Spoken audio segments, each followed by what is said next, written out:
கத்திரிக்காய் சாதம் செய்யலாம் இன்றைக்கி. வெங்காயம் தக்காளி அரிஞ்சுக்கணும். கத்திரிக்காயை 4 பக்கம் அரிஞ்சு வச்சுக்கணும்.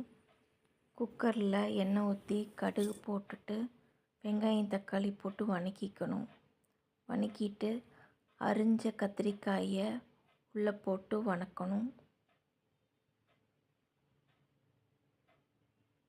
வணக்கிட்டு சாப்பாட்டுக்கு தேவையான மசாலா பொடியெல்லாம் போட்டுக்கணும். இஞ்சி பூண்டு போடுறேன்னா போட்டுக்கோங்க. நான் இஞ்சி பூண்டு பேஸ்ட் போடல. உங்களுக்கு தேவைப்பட்டால் நீங்கள் போட்டுக்கோங்க. போட்டுட்டு 1 டம்ளர் அரிசிக்கு 2 டம்ளர் தண்ணி வைக்கணும். குலைவாக வேணுன்னா 2 டம்ளர் ஊற்றிக்கலாம். நான் 2 டம்ளர் தான் ஊற்றினேன். உங்களுக்கு எவ்வளோ தேவையோ அவ்வளோ ஊற்றிக்கோங்க. தண்ணி ஊற்றிட்டு உப்பு போட்டுக்கணும். உப்பு போட்டு கலக்கிட்டு அந்த தண்ணியை டேஸ்ட் பண்ணி பாருங்கள். உப்பு காரம் கரெக்டாக இருந்துச்சுன்னா விட்டுறலாம். இல்லைன்னா தேவைப்பட்டால் உப்பு காரம் எவ்வளோ தேவையோ அவ்வளோ ஆட் பண்ணிக்கலாம்.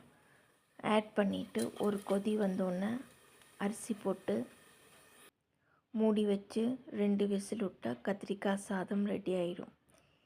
சாப்பாடு விசில் வந்தோடனே சாப்பாடு எடுத்து பார்த்தோம்னா அந்த கத்திரிக்காய் மிதந்து மேலே சாப்பாட்டு மேலே நிற்கும். அந்த கத்திரிக்காயை தனியாக எடுத்து தட்டில் வச்சுக்கணும். தட்டில் வச்சுட்டு சாப்பாடு போட்டு கலக்கணும். கத்திரிக்காயோடையே கலக்குனிங்கன்னா கத்திரிக்காய் உடஞ்சி கொலன்னு ஆயிடும்.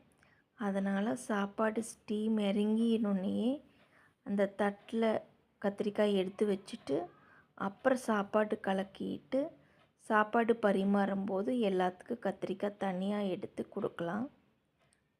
கத்திரிக்காவோடு கலக்குனிங்கன்னா கத்திரிக்காய் உடஞ்சி போயிடும்.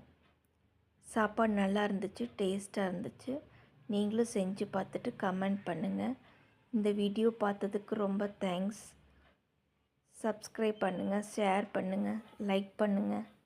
தேங்க்யூ.